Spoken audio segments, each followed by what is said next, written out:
projet Semons ensemble les graines de l'égalité, c'est la saison 2 qu'on a démarré en début d'année 2025 avec l'école maternelle Jean Bart dans le quartier de Mireuil à La Rochelle.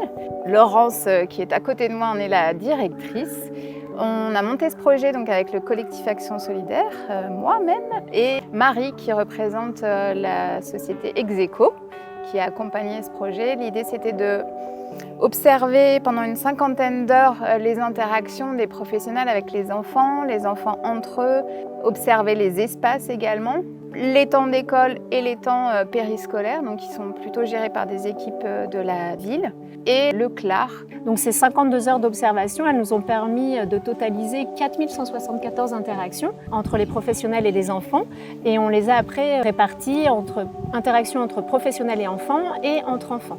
Ce qu'on a pu remarquer, c'est que sur les interactions des professionnels vers les enfants, les adultes ont notamment complimenté les filles, mais les ont aussi davantage consolées et les ont davantage interpellées avec des surnoms. Donc plus de surnoms et plus de variétés de surnoms à l'intention des filles. Pour les garçons, ce qui ressort, c'est qu'en fait, ils ont davantage été encouragés, davantage été aidés, guidés, câlinés.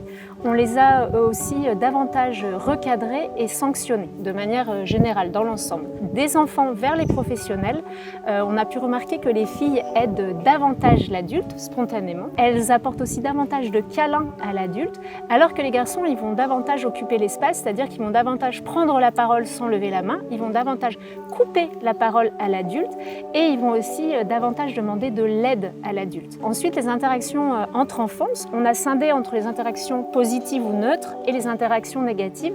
Dans les interactions positives, il y a par exemple le fait de jouer ensemble, le fait de se parler, le fait de se faire des câlins, d'être dans une forme d'entraide entre enfants.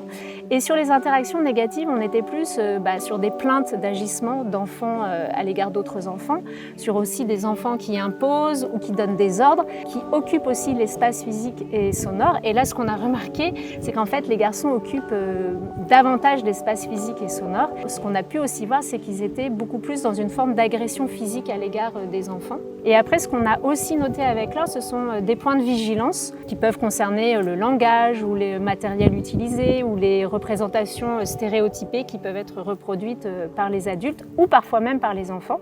Et évidemment, on a aussi relevé un grand nombre de bonnes pratiques qui sont mises en place dans l'école maternelle Jean Bart, notamment le langage inclusif des adultes qui peuvent dire les filles et les garçons, les mamans et les papas, les copines et les copains, mais aussi du matériel utilisé en classe qui est inclusif et qui prône l'égalité filles-garçons.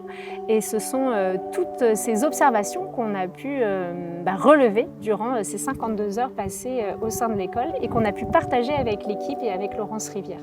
Ce que je trouve intéressant dans cette étude, c'est qu'on a des observateurs externes, de voir aussi le niveau d'autonomie chez les garçons. Troisième chose qui me semble intéressante, c'est de réfléchir en équipe aussi sur cette prise de parole intempestive et cette façon qu'ont les garçons d'occuper l'espace classe de manière trop importante. En fait, il y a 3 ou 4 points qui vont permettre à l'équipe de prendre du recul par rapport aux pratiques. Et surtout, ce qui est intéressant, c'est que l'équipe au sens large puisse avoir une culture commune par rapport à certains éléments d'observation. Bonjour, moi je suis Émilie Burelli, donc je suis directrice du CLAR de Mireuil, Centre de loisirs associatifs. Ce projet qui a été mené nous a permis en fait de prendre la notion en fait de stéréotypes inconscients.